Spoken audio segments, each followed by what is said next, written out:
Well, aloha, everybody, and we'll start off with our Shaka Sherlockian. That's our special handshake here, and I want to welcome everyone.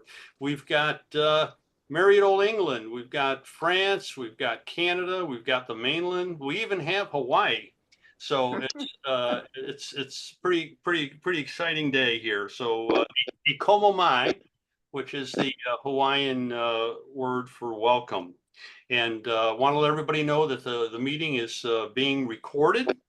And I want to recognize, as usual, Steve Mason for being the co-host, who has been the co-host on every single one of our meetings for years now. And I can't tell you how much that means to me. Normally, I start out with a couple of Hawaiian words, just for interest and a bit of education. But this time, I thought I'd cough up a couple of statistics that you may find interesting about Hawaii.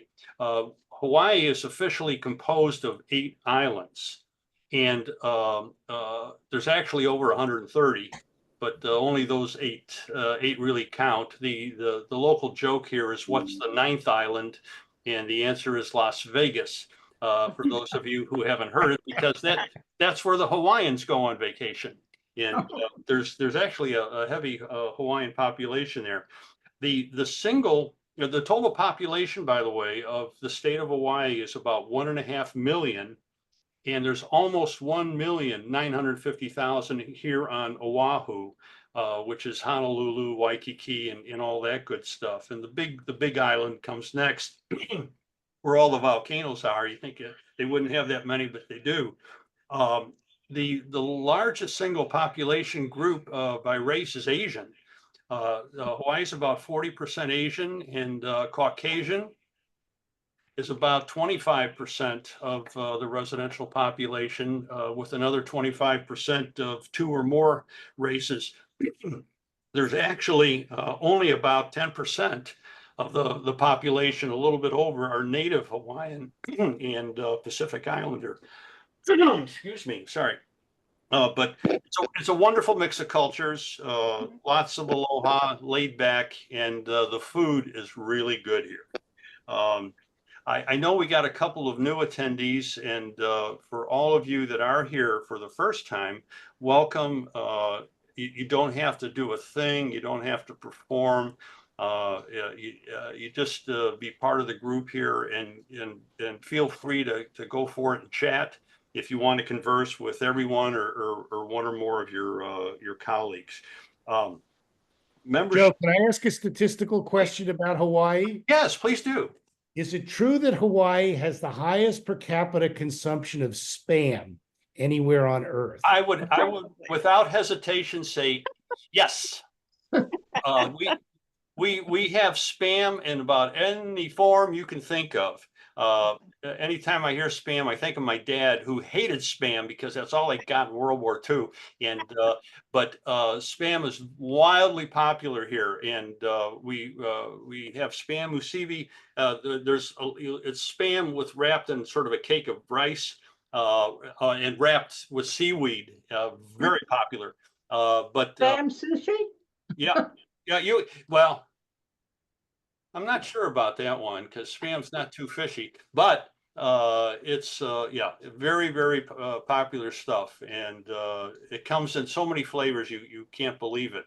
I mean, stores have problems keeping it on the shelves because people either buy it or steal it, and and but it's really it's very yes, Bob, it's a long way of answering your question. I'm sorry. No, it's okay.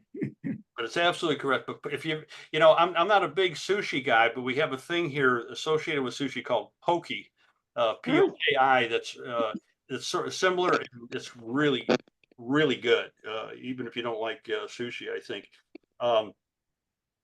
In any event, the membership to the group here is, remains, free, of course, and I still have some charter membership certificates. If anybody wants any, just email me at shakasherlocking@gmail.com. Our website www.shakashalakian.com. We try to keep that updated for announcements for future meetings. Videos of all of our previous meetings are available on the website, as will today's meeting. And so you can always go back and check those. And we've had some wonderfuls. And those videos feature a real who's who, several of whom are here among us today. And I so much appreciate it. It's just been great stuff. And if you can bear with me just for a minute longer, before introducing our guest speaker today, which I'm really excited about. I'm always excited, but I'm really really stoked for this one. But I got to take a second and single out none other than Roger Johnson from Great Britain, who's again he's here with us today. It's just after midnight his time. Way to hang in there, Roger, and JC. I might add. But he is one of our memorable guest speakers, and he is, among other things, an extraordinary Sherlockian and editor of the Sherlock Holmes Journal. Now, I mentioned that, I don't know if you can see this very well, but this is the latest issue, which just happened to show up a few days ago, and it has the cover article, and it is Sherlock Holmes in Japan, which is kind of Roger, congratulations on excellent timing. It just arrived in time for today's. I might add too, I don't want to, that's an excellent article, by the way, which I read. Very, very interesting. And I'm modestly must note that my picture appeared in here during a visit to the Sherlock Holmes pub with Roger, where we broke bread together. Wonderful last summer, and I can finally say that I've been included in the Sherlock Holmes Journal, so I can check that off the bucket list. But I'll put in a plug for the Sherlock Holmes Society of London, which produces this wonderful magazine. It's, you too can be a member. I think it's around $30 a year, US. You get 2 issues of the journal, the monthly District Messenger newsletter is available, and some other great stuff. So I would look into that if you want to dig a little deeper into your Sherlockian support. You can even do a guest membership. One of my grandsons I've done that for. But I'm trying to think if there was anything else. In the same breath, but lest I forget, we can't forget the Baker Street Journal, of course. A little bit more expensive, but you get 4 issues a year, plus the Christmas annual. And I know in this issue, for example, I think Sonia Featherstone, who's with us today, and Rich Krashunas both have articles, and not to be missed. So the Baker Street Journal, I've been a subscriber for a long, long time. And we'll get to our pop quiz shortly, which really has me excited as well. Time for a guest. Of course, there is. Excuse me, but there is Canadian Home. Oh, of course, the Bootmakers of Toronto. Go ahead, John. Go. Oh, that was it. Just I should have pulled out my copy of that too. I quite agree. it's not your fault. You live on an island somewhere. That's true. That's true. Yeah, John's really big on this, and I'll come to that. Dr. Mimi Okabe. Mimi, we thank you so much for joining us today. And she has won multiple awards as a university professor. And recently she moved from the University of Buffalo in upstate New York to Baruch College, I believe it is, in New York City. Well, she'll be starting, I guess, teaching this fall. She's published several papers in international journals, as well as book chapters on Japanese media and culture. Aside from her academic work, she loves mysteries and is a leading expert on Japanese anime and manga. She belongs to several Sherlockian societies, including the Bootmakers of Toronto, that's for John, the Japan Sherlock Holmes Club, and I'm happy to say the Shaka Sherlockians of Hawaii. Mimi is fluent in English and Japanese and is approaching fluency, I believe, in Chinese and French. So JC, there you go. You guys can get together later about that. She has written a wonderful book called, here it comes, Manga Murder and Mystery. I have it here. I must say, Mimi, thank you. And the acknowledgements, I know you've included, I'm sure, the bootmakers, but you mentioned the Shaka Sherlockians as well. So I really feel we're on the map. We have landed, and thank you so much for that. But it's highly reviewed and recommended, and I think it might be coming out in paperback soon, but I'm not sure. But to connect directly with Mimi, I'll mention this now instead of later. Pretty straightforward. If you go to mimiokabe.com, wham, you can get Mimi and talk to her and converse back and forth. And it's really wonderful to have her here today. So without further ado, aloha, Mimi, and thank you, so much for joining us today. Welcome. Thank you very much. So I'm going to begin by sharing my screen here. Okay. All right. And can everyone hear me okay? Yes. Yeah. Okay, awesome. I'll ask everybody to mute too if you haven't already. Thank you. All right. So hello, Shaka Sherlockians. Thank you for having me today. I've had the pleasure of meeting some of you already in person, but for those who don't know me yet, my name is Mimi Okabe, and I'm a Japanese cultural studies scholar who mostly does research on Japanese adaptations of detective stories in modern Japanese media with a focus on manga adaptations of Sherlock Holmes. So I'm currently, as Joe mentioned, an assistant teaching professor and the director of undergraduate studies in the Asian Studies program at the University of Buffalo, though I will start a new position this fall term as an assistant professor at Baruch College. So I'm so excited to be here today and to share my passion and perspectives on Sherlock Holmes and Japanese pop culture. So here's a brief agenda of my talk. I will begin by contextualizing Sherlock Holmes in Japan, then I'll provide definitions for some important terms like manga and anime, and finally I will share two of my favorite adaptations of The Great Detective in Japanese anime. And at the end of my talk, I hope that you will be able to broaden your knowledge of how Sherlock Holmes has been adapted for the Japanese popular imagination, be able to understand why Sherlock Holmes is a popular icon in Japan, and most importantly, I hope you feel inspired to read or watch some of the anime and manga that I mentioned in my talk today. So, without further ado, let's get started. So there is no doubt that Sir Arthur Conan Doyle's Sherlock Holmes is the most recognizable detective in the world. In Japan, Sherlock Holmes can be found in anything and everything from restaurants, television shows, films, stage productions, anime, manga, video games, you name it, and other paraphernalia, right? There's also the Japan Sherlock Holmes Club, which I am an honorary member of.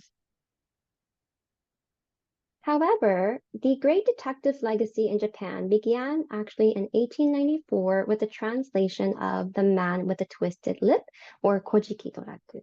And this was followed by a series of translations, abridgments, and adaptations, as you can see on the slide. This list is by no means intended to provide a comprehensive chronology of Sherlock Holmes' works in Japan, but it does highlight some of the most commonly cited texts in academic scholarship to date. So while there have been many translations and nowadays modern adaptations of the Great Detective himself, the stories of Sherlock Holmes by Sir Arthur Conan Doyle also heavily influenced the boy detective tradition in Japan, which is kind of the scope of my research, but I won't be talking too much about it today. What I will say is that specifically Sherlock Holmes's unofficial force, or the Baker Street Irregulars, were reimagined and adapted by the father of Japanese detective fiction here, Edogawa Rampo, who created his own series featuring boy and girl sleuths called the Shonen Tanteidan, or the Boys Detective Club. And the first of these stories was called The Fiend with the 20 Faces, or Kaijin Nijumenso, which introduced the infamous Master of Disguise and Gentleman Thief Nijumenso, or The Man with the 20 Faces, which is inspired by Maurice Leblanc's Arsène Lupin. And so adaptations of Sherlock Holmes in the figure of a boy detective or a youth detective is quite common in Japanese pop culture. So here I have a list of mystery manga. Not all of them feature a youth detective, but many of them do. And this chart is also included in my book, Manga, Murder, and Mystery. So you could take a look at it there as well. Moreover, as a kind of side note, sometimes in the works that adapt, Sherlock Holmes in Japan, Arsène Lupin or Niiju Menso appears as like the detective's like nemesis or enemy, which is not a common trope, I think, in like North American adaptations of Sherlock Holmes. So I'm gonna digress a little bit. But here are two examples in which the gentleman thief appears with Sherlock Holmes. So here we have London Detective Mysteria, which is a dating sim computer game. And in this game, you play as a young British heiress who attends a prestigious academy called Harrington that prepares you to become a detective. And the objective of the game is to court any one of the 5 bachelors that you see on the screen, who are all children of well-known characters. So in this game, we not only see the inclusion of like Arsène Lupin's son, but we see the son of Watson, as well as the son of like Sherlock Holmes, and you can court them in the game. Another really popular manga series, which I've talked about at a previous Bootmakers meeting, is Case Closed or Detective Conan. So in this series, there's a character by the name of Kaito Kido. Kaito means like someone who steals things from others, and Kid is kind of self-explanatory. And this character isn't central to the main series, and he actually has his own spin-off comic series. But in Case Closed, Kaito Kito, he goes around stealing expensive treasures from around the world, similar to Arsène Lupin. And there's this match of wits between like Kaito and the series detective Conan.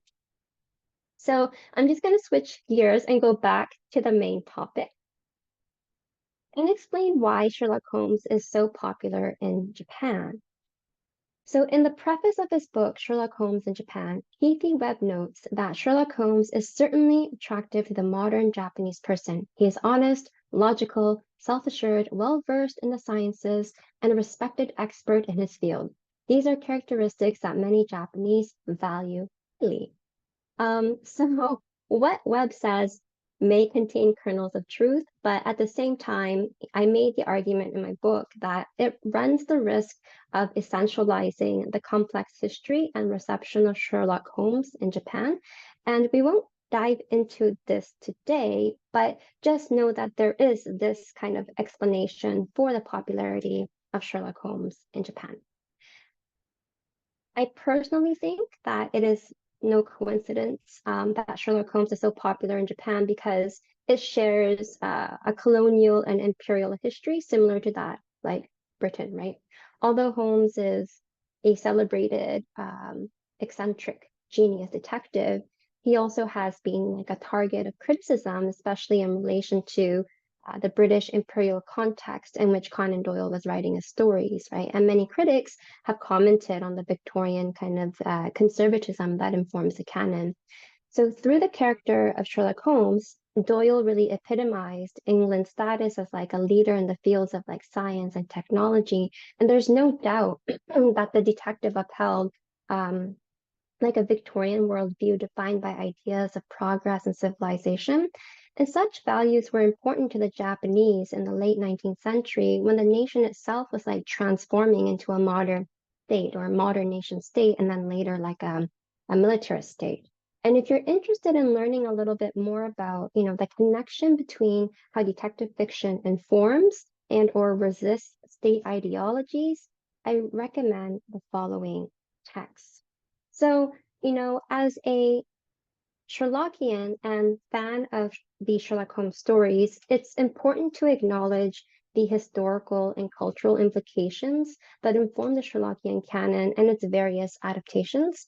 But studying Sherlock Holmes adaptations in our time is really exciting because we see the transformation of Sherlock Holmes and how he serves as a mouthpiece to address like contemporary issues. So with that, I'd like to turn my attention to some key terms. So let's begin by taking up the definition of manga. So CJ Suzuki, who's a colleague of mine at Baruch, and Ronald Stewart are experts in the field of manga studies and comic studies.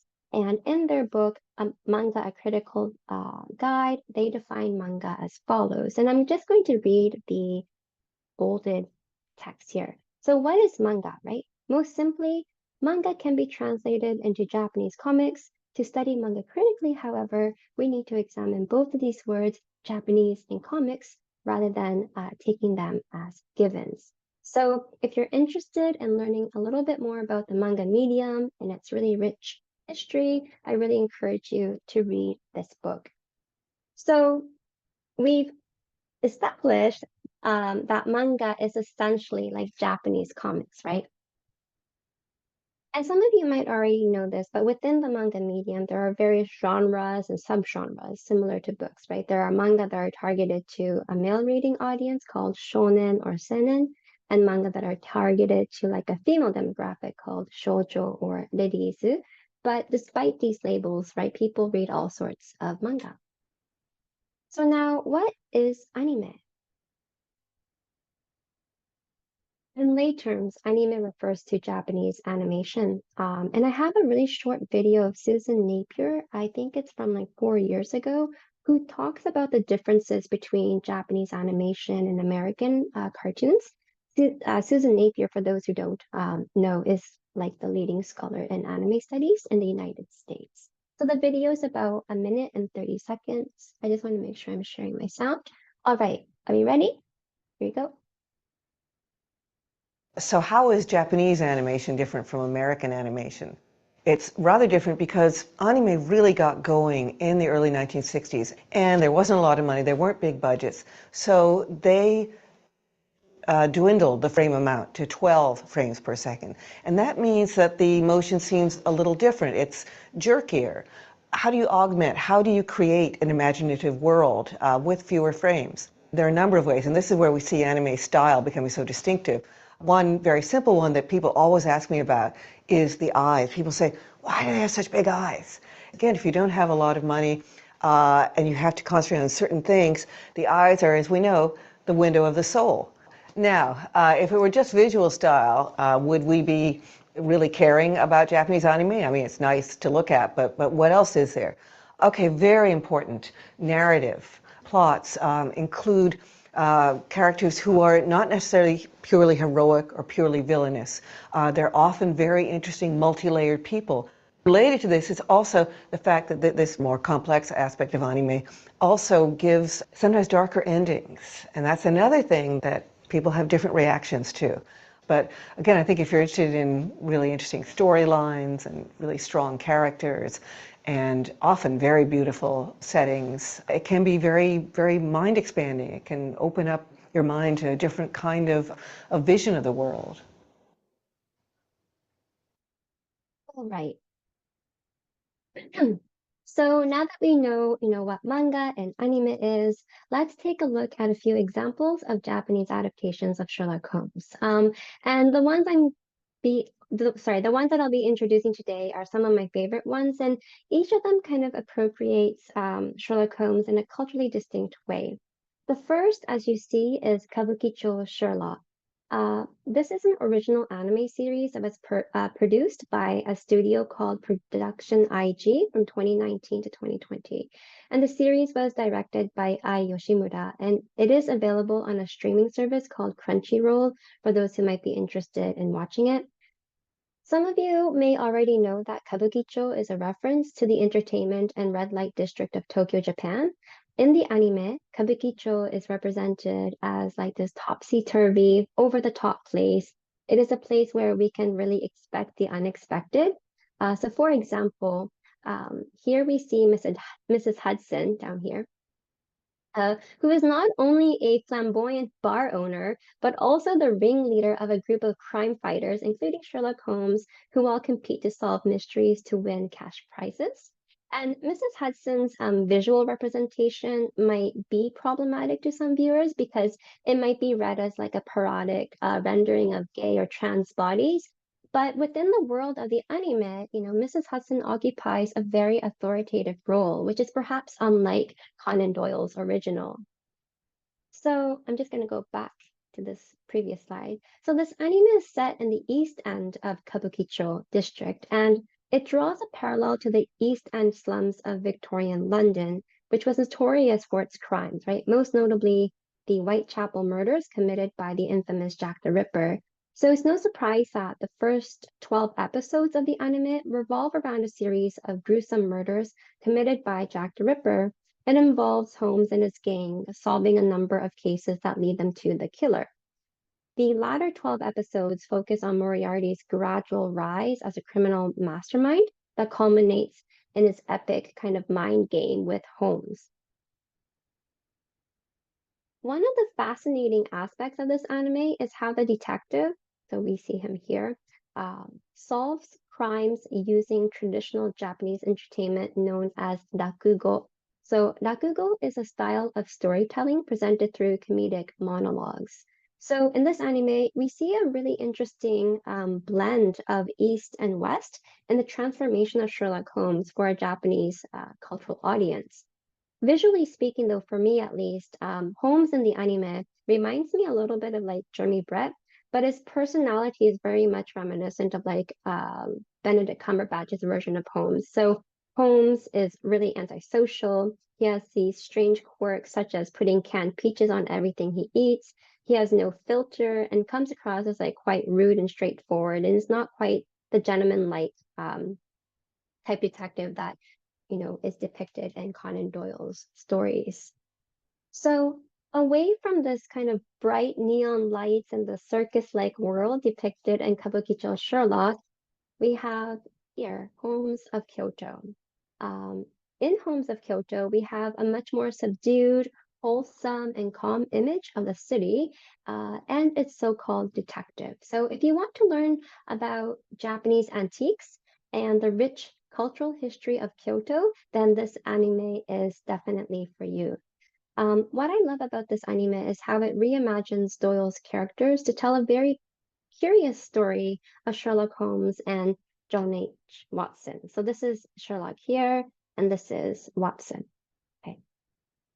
Before it became an anime, though, Holmes of Kyoto was originally published as a series of light novels in 2015 by Mochizuki Mai. So the protagonist of the series, Kiyotaka Yagashira, aka Holmes, hates being called a detective because he takes pride in his profession as an antique appraiser. And so, in other words, Kiyotaka is the Sherlock Holmes of like the antique world, if you will.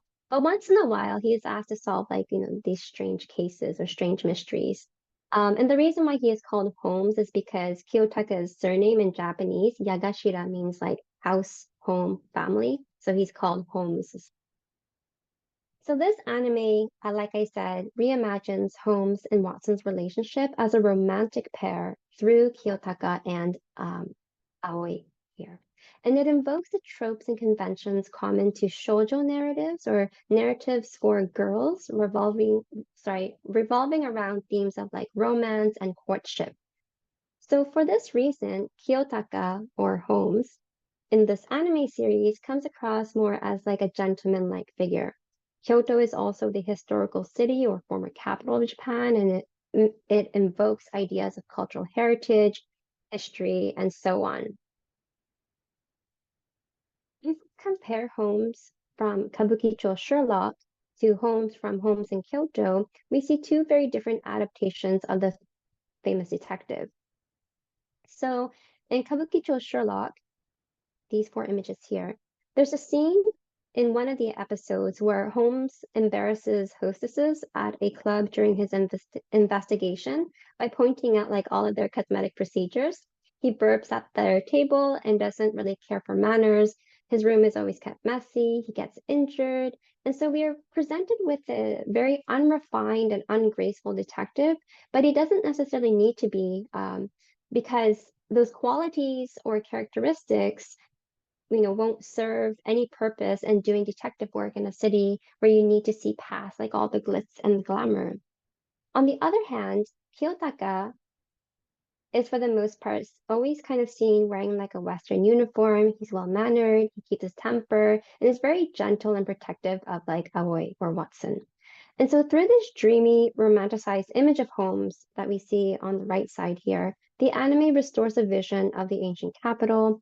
The crimes that Holmes solves in this anime do not involve gore or blood, but fraud. The anime depicts a very sanitized and poetic image of Sherlock Holmes, who restores peace at the end of the day. And the series itself also doesn't really critically engage with like socio-political issues. Kabukicho Sherlock addresses issues such as class, gender, sexuality. So even so, this anime is quite unique in its reimagining of Holmes for a Japanese cultural audience. I think specifically for like a regional audience to bolster a sense of like regional or prefectural kind of pride. So there you have, two very different cultural adaptations of Sherlock Holmes. So I'm just going to wrap my presentation up now. If there's one thing that I'd like for you to take home, it's that, the world of Sherlock Holmes in Japan is really vast and multifaceted. Today, I shared with you 2 examples, and I really hope that it inspires you to go and explore anime and manga adaptations of Sherlock Holmes on your own. Should you ever want to talk to me about the things you watched, please don't hesitate to reach out. So thank you again for having me. Wow, that's really top drawer, Mimi. Thank you so much. Really shined a light and Great job, Amy. yeah, Mhm. really exceptional. I think we need to. There must be hopefully some questions out there, and other than I'll never think of Mrs. Hudson quite the same. I think, but anyway, yes, Karen Campbell has your. Go ahead, Karen. Very quickly, I'm going to change the topic. Mimi, this was, if you can see this, the show that got me into anime, sort of brought it over to North America. Whoop. Space Cruiser Yamato. They brought it over called Star Blazers, and it really got everyone going on anime. But back to Sherlock Holmes, there's a manga that my niece showed me, and it's called Moriarty the Patriot, in which they're all teenagers, and it's from Moriarty's point of view. He's the hero. Have you heard of this one? Yes, I have. I actually talk about it in the last chapter of my book. It revises the canon in really interesting ways, right? As you say, Moriarty is the hero, and Sherlock Holmes is kind of depicted as someone whom readers can't trust, perhaps. So I also recommend Moriarty the Patriot for sure. Thank you for bringing that up. Very good. Who else? Any other questions? If you can. Yeah, Joe. Yeah. Yes. Go ahead. Yeah. If you go on the Sherlock on Screens on Facebook, I've listed 40 to 50 different animes that actually have Sherlock Holmes or Sherlock Holmes related into them, and there's some really good ones. So that's, if you want a list, that's the place to go. Very Thank good. you so much for that, Howard, and also happy 73rd birthday. Oh yes, I sent it to Mimi. Yes, she knows them Yeah. all.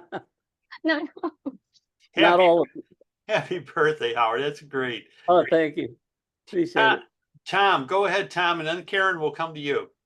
Okay, can you hear me now? Gotcha. Good. Okay, good.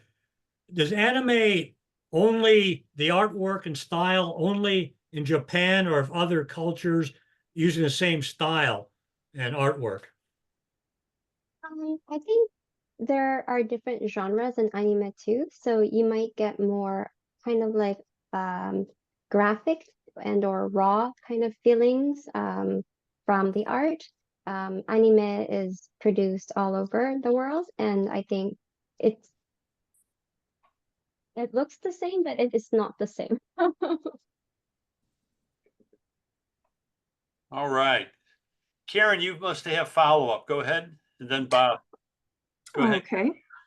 With the Sherlock Holmes stories, we sometimes say that Doyle started the style of the episodic series, where you could mix the order of the stories around. But I've seen with anime, like the one I just showed, we almost seem to be going back to the form of a novel. It's a serial, one long story. Do any of these anime do it that way? We're following a single narrative. If you take a look at, like, going back to the Moriarty the Patriot example for a moment, it actually retells certain stories from like Conan Doyle's original, like as a source text, but it doesn't necessarily tell them in like the chronological order. So okay. yeah, Sort of like the Granada Yes, series, mixes them Mm. up. Yeah. yeah. Okay, very good. Dr. Bob Katz. Mimi, thank you. First of all, terrific talk. Thank you. For those of us here in America, in the past several years, one of the great, really pleasant surprises for those of us that found it was the Miss Sherlock series that you showed us, a brief image of. Oh, And, it hasn't been widely shown, but I don't know anybody that's seen it that hasn't thought it was great, including me. mm. I'm just wondering I'm curious to know how it went over in Japan when it was broadcast. How was it received there? I actually don't know. I only looked at the reception like in North America, but I'm sure it was popular. Unfortunately, the main the lead actress, right, she committed suicide Yeah, a few that's a years huge back. bummer. We were hoping for Yeah. another series, quite Yeah. selfishly, but that's a great tragedy. Mm. Okay, Dawn Jekyll, please. Okay, I was wondering, I have a question about Japanese Sherlock fans. Is there any how general are their fans? Is it spread over different ages, both Oh. sexes? Yeah, thank you so much for that question. Actually, when I joined their online Zoom meetings, I was really struck by the fact that there were so many youth members there. And I was like, what are they doing right there? We need to do that for the booming. So yeah, definitely. But it's like there are youth, there are women, right? It's quite large and it's quite vast, the membership. Okay. Yeah, because I didn't know, the mass media, like the television shows and movies, often brings in younger crowds versus maybe the literature. Is that true in Japan? Yeah, I mean, possibly it's the media mix of like Sherlock Holmes in the form of manga or Japanese comics, right? And then in anime, and then in films and stage productions and cafes. Like, there's a lot more perhaps exposure of Sherlock Holmes in these various forms than just the literature, the short stories alone, and the Yeah. novels. Okay, thank you. Very good. Vicky Ledijax, I know in Chicago's got her hand raised. Vicky? Yes, Donna actually asked my question almost verbatim, which was I was curious about the range of ages of the Sherlock Holmes fans in Japan. But more specifically, I'll ask, in Japan, do they use the anime and the manga in in schools? So for instance, we read Sherlock Holmes a little bit when I was in my early education, and I'm wondering if that's available in Japanese schools. That's a great question. I didn't go to elementary school in Japan, so I wouldn't know. I grew up in Canada, but I know that the stories have been translated and they're widely available at libraries. So most definitely, I think children and youth have access to the Sherlock Holmes stories. Yeah. Very I good. could, I could tell you one thing, Joe, Go that ahead. all of Asia had talking Korea, China, Japan, had a boom starting 2009, 2010 in the number of productions and stage productions and anime and films and television between Robert Downey's worldwide popularity and Benedict Cumberbatch visiting the Far East. It made an explosion after that date for all the Asians. Okay, good to know. Mimi, I must ask you, you're in a lovely location. Where are you located right now, may I ask? Oh, this is a background. This is a fake background. If you forgot that. But I'm actually in New York Okay, today. are you in New York City or in upstate? I'm in New York City. Okay, very good. Well, anyway, it looks terrific. And let me take advantage of the moment too and ask you before we move on. The where I'm reaching for it again. Where can we find your book Oh. if anyone's interested in it? May I ask? The paperback version is now available. I think if you go to bloomsbury.com and just type in manga, murder, and mystery, you should be able to access it. Okay. Let me see if I can find access the link.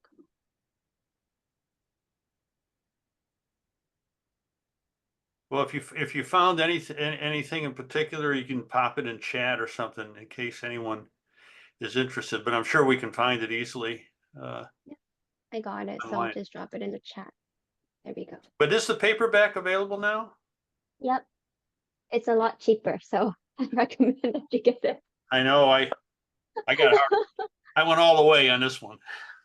Yeah. Got hard about it. So Joe, I'm sorry, did you receive like the merchandise that I made, like the merch that I made for my book? At No, all, like the no. stickers? Okay, so I will send it your way. Oh, all right. Yeah. Always love free stuff. This You is can good. just kind of- Actually, so does anyone have any other questions for Mimi?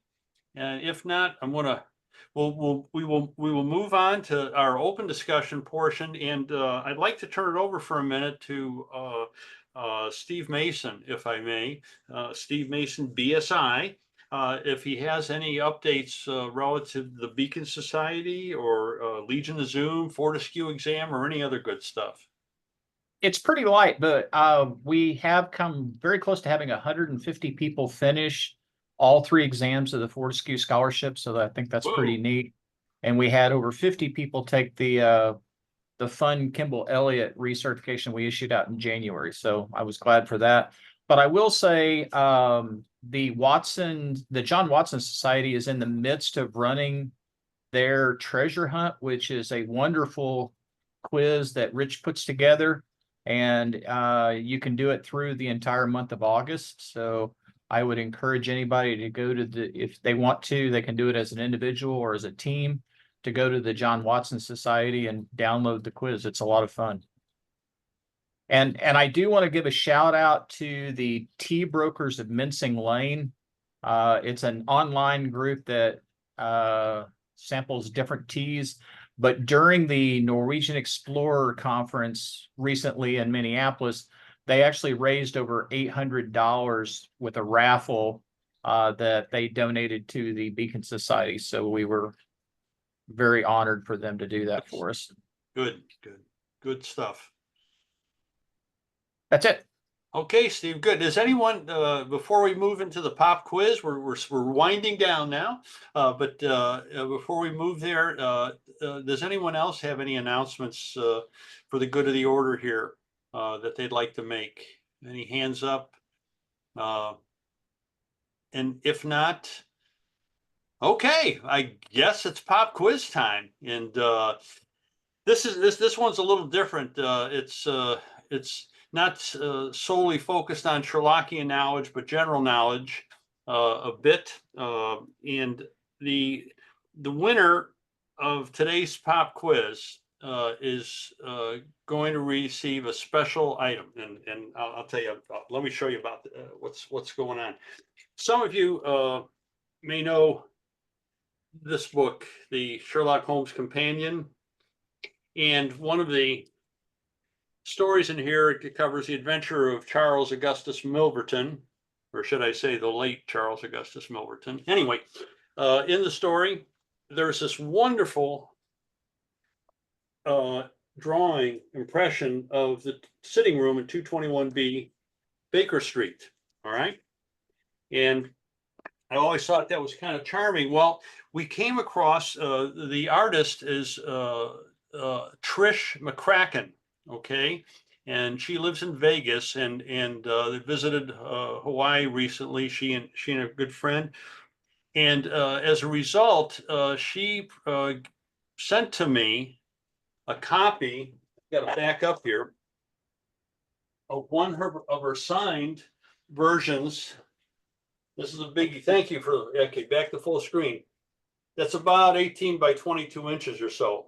And whoever wins today's pop quiz is going to get this, which I think is pretty neat.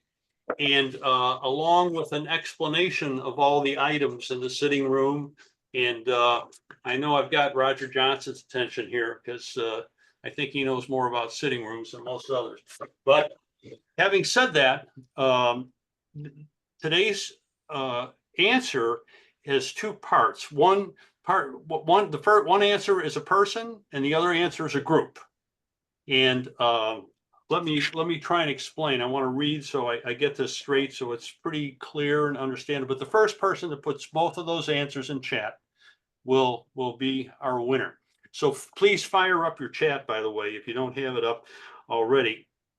So in keeping with our emphasis on Japan, the authority on today's question is good old Tsukasa Kobayashi. We mentioned him earlier, who founded the Sherlockian organization in Japan, and along with his wife, the Japan Sherlock Holmes Club.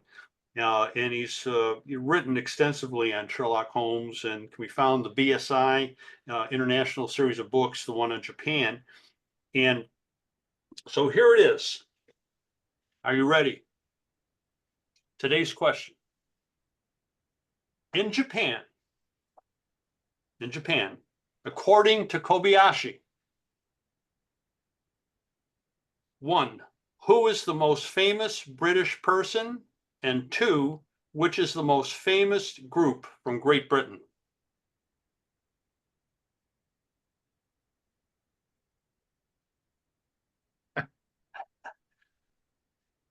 Oh, geez, Rich Krishunas. Rich, you got it, buddy. Do I not get credit for writing the Beatles like 5 minutes before you asked the question? No. So, Rich. And if you look, Ringo Starr one time dressed up as Sherlock Holmes, and I have a photo of him. No. So I think that should count. I was reading your mind, Joe. I mean, this is one of the best magic acts of all time. No, I'm getting back for the Fortescue exam, all the trials and tribulations I've been through. Although Rich is it can be blamed for that as well too. Anyway, congratulations, Rich. You are the big winner. And John Lennon wrote a pastiche. He did. John Lennon. I did. Yeah, I saw that one time. He wrote a pastiche on a play also. Parody. There is a pastiche that a gentleman wrote where Paul McCartney and John Lennon basically solved the Hound of the Baskervilles. Well, never heard that one. I will tell. I will say to Rich, today's win is notable not only in itself, but it's notable because Howard Ostrom did not win, and Rich is too fast on the draw. That's exceptional. His amazing fingers were typing away there. That's it. You're paying attention today. Karen, go ahead. Karen, you've got something. Go ahead. Oh, here is a point about anime and Canadian literature. There is a famous character in Canadian literature who has an anime series. Anybody know who that is? She's called Akagi no An in the anime. Is it Anne of Green Gables? That's her. Yep. Wow, that would have been a good question. Yeah. Apparently, this is true. Maybe they come here to Prince Edward Island. And it's to come and see the inspiration, I guess, where her house was. Yeah, it's a Very fun good. little anime if you ever see it. Did not know that. And Well, I will tell you, we are on time. We're moving along. I'm just want to let everyone know that our next session will be on Saturday, November 9th. And our guest speaker will be announced at a later date. I think I have someone, but I don't want to say until I get that confirmed. But at this point in time, I think we're nearing the end. I thank you all for hanging in there and for joining us today. It's really been an exceptional session. So many thanks to Dr. Mimi Okabe for absolutely providing a informative, very charming briefing. And check out our website, mimiokabe.com. It's like charming is I think the best word I could use to describe it. At this point, I want to turn it back to Steve Mason, who I trust to close this out officially here. Steve? You're being very brave here. That's okay. I trust you.